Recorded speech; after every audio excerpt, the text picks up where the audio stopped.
प्रिय छात्रों, आइए हम कक्षा 8 के पाठ 3 भाग्य विधाता जीवन दर्शन के द्वितीय भाग का वाचन प्रारंभ करते हैं। तत्पश्चात इसकी व्याख्या। मनुष्य का सबसे बड़ा शत्रु है यह भाग्य। भाग्य मनुष्य को अकर्मण्य बना देता है।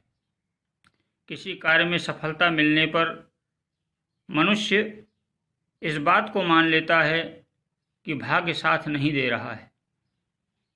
वह दोबारा उस काम में हाथ नहीं डालता, बल्कि काम ही छोड़ देता है। भले ही उस असफलता के पश्चात उस काम में कोशिश करने पर सफलता निश्चित हो। यहीं आकर आदमी सबसे बड़ा धोखा खाता है। एक आदमी ने हीरों की खोज के लिए कुछ ज़मीन ली। जब काफ़ी खुदाई करने के बाद भी कुछ हाथ न लगा तो उसने कोशिश छोड़ दी। दूसरे व्यक्ति ने थोड़ा सा और खोदा और उसे एक बड़ा हीरा मिल गया। इसे आप क्या कहेंगे? भाग्य। पहले वाला व्यक्ति इसे भाग्य की संज्ञा देकर अपने आलस्य, अपनी अकर्मण्यता, अपनी जल्दबाजी व निराशा पर पर्दा डाल देता है। भाग्य में नहीं था, मिलता कैसे? जिसकी किस्मत में था उसे मिला। ऐसी धारणाएं केवल निर्बल मन और श्रम तथा संकल्प से डरने वाले लोग बनाते हैं।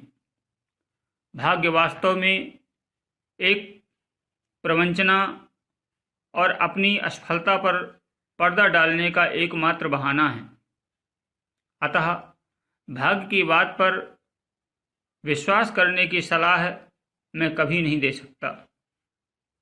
हीरे वाले मामले में पहले व्यक्ति का असफलता को सत्य मानकर परिश्रम से जी चुराना ही उसकी हानि का कारण बन गया।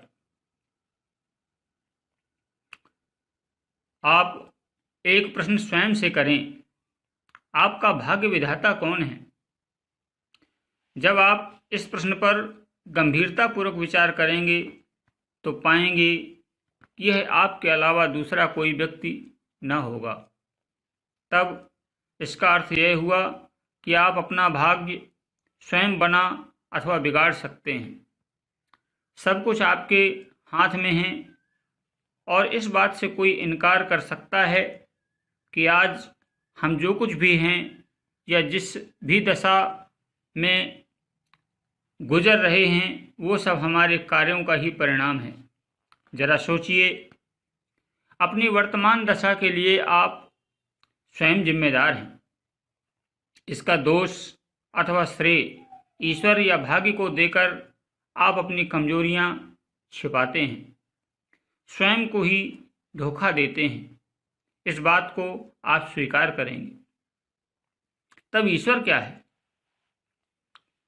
यही प्रश्न एक बार एक व्यक्ति ने बर्ट्रैंड रसेल से पूछा था। रसेल ने उत्तर दिया था, मन को शक्ति देने वाली आध्यात्मिक कल्पना का नाम ईश्वर है। ईश्वर का नाम लेकर उस पर विश्वास करके हम मन में शक्ति का एकत्रीकरण करते हैं और कार्यरत होते हैं। हमारा विश्वास दृढ़ होता है कि ईश्वर हमारे साथ है, अतः हम इस कार्य में अवश्य सफल होंगे।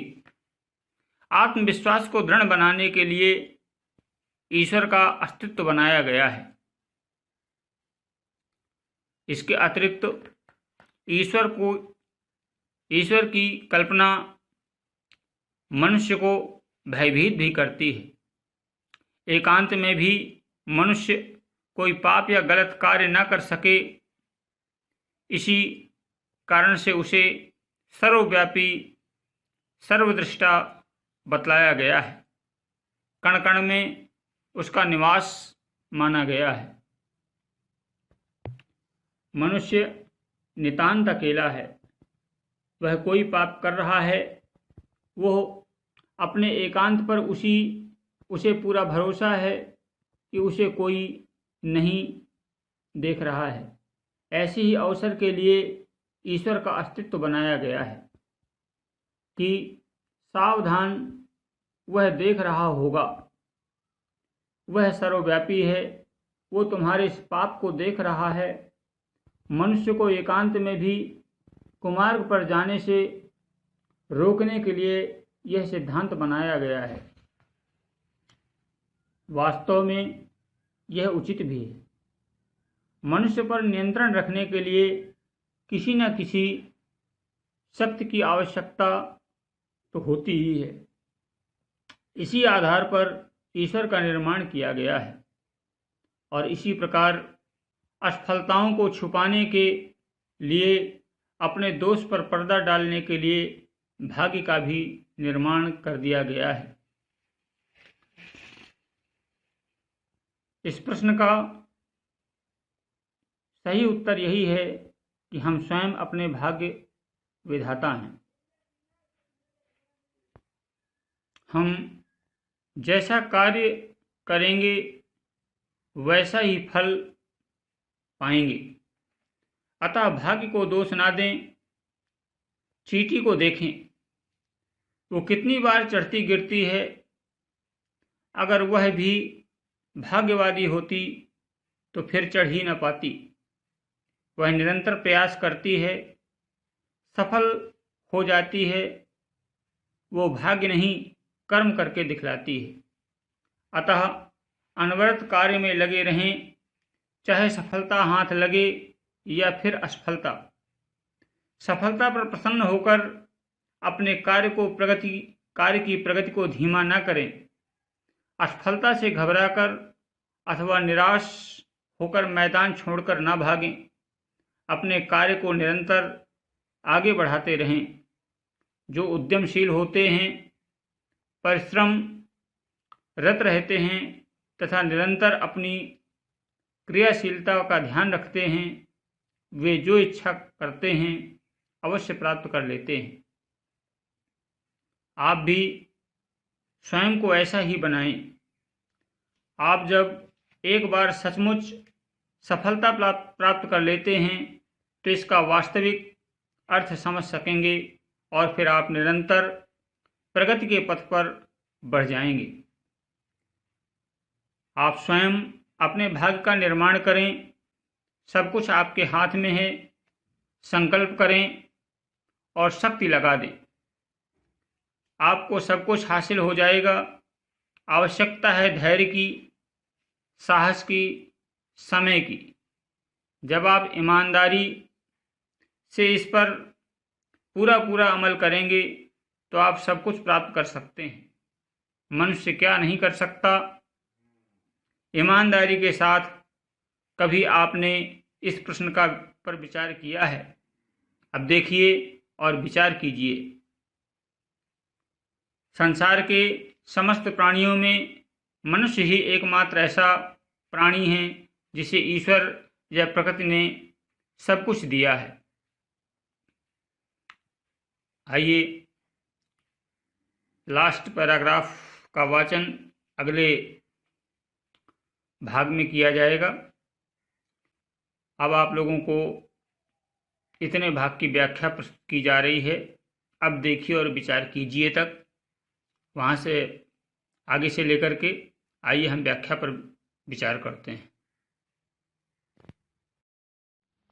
लेखक का कहना है कि मनुष्य का सबसे बड़ा शत्रु है भाग्य, क्योंकि मनुष्य भाग्य का आश्रय लेकर के ही कार्य करता है और जब कार्य में असफल हो जाता है तो उसको दोबारा से नहीं करता है और यही भाग्य मनुष्य को कर्महीन बना देता है और वो कर्म करना छोड़ देता है। यदि हमें किसी कार्य में असफलता मिल जाए तो हम ये मान लेते हैं कि हमारा भाग्य साथ नहीं दे रहा है और फिर उस काम में हम दोबारा हाथ नहीं डालते हैं, बल्कि उस काम को ही छोड़ दिया करते हैं। हो सकता है उस असफलता के पश्चात अगर हम कार्य करते रहते होते तो निश्चित रूप से हो सकता था हमें आगे सफलता मिलती, लेकिन यहीं आकर के हमने सबसे बड़ा धोखा खाया, यहीं आकर के हम सबसे बड़ी गलती कर बैठे। आपने देखा एक आदमी जो हीरों की खोज के लिए ज़मीन खोदता है और कुछ खुदाई करने के पश्चात निराश होकर के कोशिश करना छोड़ देता है, लेकिन दूसरा व्यक्ति आता है और वो और आगे अधिक खोदने का प्रयास करता है और खोदते जाने के पश्चात उसे एक सुंदर सा हीरा प्राप्त होता है, बड़ा सा हीरा प्राप्त होता है। इन दोनों व्यक्तियों में अंतर है। एक व्यक्ति ने कार्य करना प्रारंभ किया और कार्य प्रारंभ करके कुछ समय तक कार्य करने के पश्चात हार मान बैठा और अपने आप को भाग्य के सहारे छोड़ दिया कि मेरे भाग्य में शायद हीरा नहीं था।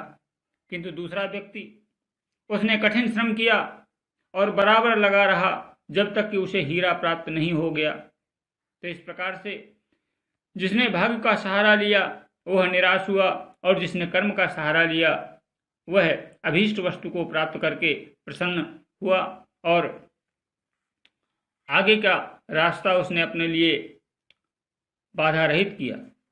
आइए आते हैं आगे के पेज में क्या है। इन दोनों व्यक्तियों के बारे में हम कह सकते हैं कि भाग्य, पहला वाला व्यक्ति जिसे हीरा नहीं मिला वो इसे भाग्य की संज्ञा दे करके और अपने किसको छिपाना चाहता है, आलस्य को। उसने आलस्य किया, उसने अपनी अकर्मण्यता को छिपाना चाहता है भाग्य के शब्द से। वो कर्मशील प्राणी नहीं था और वो जल्दबाजी करता था। इसी कारण से वो अपनी निराशा पर, अपनी अकर्मण्यता पर, अपनी जल्दबाजी पर वो पर्दा डालना चाहता है भाग्य के द्वारा। भाग्य में नहीं था, मिलता कैसे? जिसकी किस्मत में था उसे मिला, ऐसी बातें करता है। ऐसी धारणाएं केवल निर्बल मन, जिसका मन कमजोर है और जिसमें श्रम करने का संकल्प नहीं है, जो श्रम से डरते हैं, ऐसे लोग ऐसा बहाना बनाते हैं। वास्तव में भाग्य एक प्रवंचना है, एक झूठ है। भाग्य होता ही नहीं है, कर्म से भाग्य बनता है। झूठ है, प्रवंचना है, अपनी असफलता पर पर्दा डालने का एकमात्र बहाना है भाग्य। अतः लेखक कहता है कि भाग्य की बात पर विश्वास कर लेना ही सबसे बड़ा धोखा है और लेखक कभी ऐसी सलाह नहीं देना चाहता कि आप भाग्य के भरोसे बैठें। हीरे वाले मामले में आपने देखा, पहला वाला व्यक्ति उसने असफलता को ही सत्य मान लिया और फिर आगे प्रयास नहीं किया, जिसके कारण उसे हानि उठानी पड़ी और उसे हीरा प्राप्त नहीं हो पाया। हमें अपने आप से प्रश्न करना चाहिए। प्रश्न ये करना चाहिए कि आखिर हमारा भाग्य विधाता है कौन? जब आप इस प्रकार से गंभीरता पूर्वक ऐसे प्रश्न पर विचार करेंगे तो पाएंगे कि भाग्य बनाने वाला कोई दूसरा नहीं हो सकता। हमारा कर्म ही हमारे भाग्य का निर्माण करता है। इसका अर्थ यह हुआ, इसका मतलब यह हुआ कि व्यक्ति स्वयं अपने भाग्य का निर्माता होता है। वो अपने भाग्य को बना भी सकता है और अपने भाग्य को बिगाड़ भी सकता है। सब कुछ उसके हाथ में है। इस बात से कोई इनकार नहीं कर सकता। आज जो कुछ भी हमें प्राप्त हुआ है, आज हम जिस दशा में हैं, जिस स्थिति में हैं, जिन उपलब्धियों को हमने प्राप्त किया है, वो सब हमारे कार्यों का ही परिणाम है। कोई किसान जब महीनों पहले खेत को जोता है, बोता है, श्रम करता है, तब साल के अंत में उसे फसल प्राप्त होती है। यदि उसने कर्म न किया होता तो शायद उसे उस फल की प्राप्ति न होती। तो उसने श्रम रूपी बीज बोया और आगे चल करके भाग्य रूपी फल की प्राप्ति हुई। अर्थात कर्म बीज है और फल भाग्य है। आप अपनी कमजोरियों को छिपाते हैं, इसमें आप दूसरे को धोखा नहीं दे रहे, बल्कि आप स्वयं अपने आप को धोखा देते हैं। इस बात को आपको स्वीकार करना होगा। अब अगला प्रश्न आता है, ईश्वर क्या है? यह प्रश्न बहुत समय पहले बर्ट्रैंड रसेल से पूछा गया था, उन्होंने उत्तर दिया था, ईश्वर क्या है? मन को शक्ति देने वाली आध्यात्मिक कल्पना का नाम ईश्वर है। ऐसी आध्यात्मिक कल्पना जो हमें आत्मबल प्रदान करे, हमारा संबल बने, ऐसी एक कल्पना का नाम ही ईश्वर हो सकता है। ईश्वर का नाम लेकर हमारे मन पे विश्वास तथा शक्ति का एकत्रीकरण होता है। हमारे मन में शक्ति केंद्रित होती है और हम कार्य को करने के लिए सामर्थ्यवान बनते हैं। हमारे मन में विश्वास दृढ़ होता है कि आखिर हमारे साथ कोई ऐसी शक्ति है जो हमारा साथ दे रही है, जो हमारे साथ हर पल रहती है, और यदि हम कोई कार्य करेंगे तो निश्चित रूप से उसमें सफल होंगे। ईश्वर की कल्पना से हमारे मन में आत्मविश्वास मजबूत होता है और इसी कारण ईश्वर का अस्तित्व भी बनाया गया है। इसके अतिरिक्त ईश्वर की कल्पना मनुष्य को भयभीत भी करती है, क्योंकि बहुत सारे लोग ऐसे हैं कि दंड के कारण भी, भय के कारण भी ठीक काम करना चाहते हैं। इसलिए ईश्वर की कल्पना भय का कारण भी उत्पन्न करती है, जिससे व्यक्ति ऐसे कार्यों को करने से बचता है जो पाप के कारण होते हैं। प्रायः मनुष्य एकांत में गलत कार्य कर सकता है, किंतु जब ईश्वर की परिकल्पना कर दी जाती है तो ईश्वर को माना जाता है कि वो सर्वव्यापी है, सभी जगह स्थित रहने वाला है, और जब वो सब जगह स्थित रहने वाला है तो एकांत में किए हुए पाप को भी वो देखने वाला है। सर्वदृष्टा है, वो सबको देख रहा है। यही ईश्वर के बारे में बताया जाता है और इसका प्रतिफल अच्छा भी मिलता है। यदि ऐसी धारणा है, क्योंकि प्रशासन प्रत्येक व्यक्ति के पीछे प्रत्येक व्यक्ति पर निगाह नहीं रख सकता है, ये ईश्वर का ही एकमात्र ऐसा उपाय है जिसके द्वारा प्रत्येक मनुष्य के मन में ये बात दृढ़ कर जाती है कि आखिर उसको कोई देख रहा है, उसके पापों और उसके पुण्यों का लेखा जोखा इकट्ठा हो रहा है। इसलिए व्यक्ति उस परमात्मा के दंड से बचने के लिए गलत कार्यों को नहीं करता है। मनुष्य नितांत अकेला है, वो कोई भी पाप कर रहा है या कर सकता है। अपने एकांत पर उसे पूरा भरोसा भी हो जाता है और उसे लगता है कि वो कोई कार्य जो कर रहा है उसे कोई देख रहा है। ऐसे ही अवसर के लिए ईश्वर का अस्तित्व शायद बनाया गया है। सावधान, वो देख रहा होगा, वो सर्वव्यापी है, सब जगह है। वो तुम्हारे पुण्य को भी देख रहा है, वो तुम्हारे पाप को भी देख रहा है। मनुष्य को एकांत में भी बुरे मार्ग पर चलने से वो ईश्वर की शक्ति रोकती है, ईश्वर का विश्वास रोकता है। इसी कारण से सिद्धांत बनाया गया। वास्तव में ऐसा सिद्धांत उचित भी है। मनुष्य पर नियंत्रण रखने के लिए किसी न किसी शक्ति का होना तो परम आवश्यक है। अगर नियंत्रक शक्ति नहीं होगी तो निश्चित रूप से समाज बिखर जाएगा, समाज अनियंत्रित हो जाएगा, अच्छे और बुरे का भेद मिट जाएगा। इसी आधार पर ईश्वर का निर्माण शायद किया गया होगा और इसी प्रकार असफलताओं को छुपाने के लिए शायद भाग्य का निर्माण भी किया गया होगा। इसी प्रश्न का सही उत्तर यही है कि हम अपने भाग्य के स्वयं निर्माता हैं, भाग्य विधाता हैं। हम जैसा कार्य करते हैं वैसा ही हमें फल प्राप्त होता है। हमें भाग्य को दोष नहीं देना चाहिए। चींटी को देखो, दीवार पर बार बार चढ़ती है। अगर वो भाग्य के भरोसे बैठ जाए तो शायद वो कभी दीवार पर नहीं चढ़ पाएगी। बार बार चढ़ती है, फिर गिरती है, फिर निरंतर प्रयास करती है और अंत में सफलता को प्राप्त करती है। वो भाग्य को कर्म से अधिक, भाग्य की अपेक्षा कर्म पर विश्वास करती है और कर्म करके दिखलाती है। अतः निरंतर कार्य में लगे रहना चाहिए। सफलता हाथ लगे या असफलता, हाँ, असफलता हाथ लगने पर कम से कम इस बात का पश्चाताप तो नहीं होगा कि हमने कार्य ही नहीं किया, इसलिए हमें कर्म करते रहना चाहिए। सफलता या असफलता हमारे कर्म की लगन पर निर्भर करता है। असफलता से घबराकर अथवा निराश होकर मैदान छोड़कर न भागें, अपने कार्य को निरंतर आगे बढ़ाते रहें।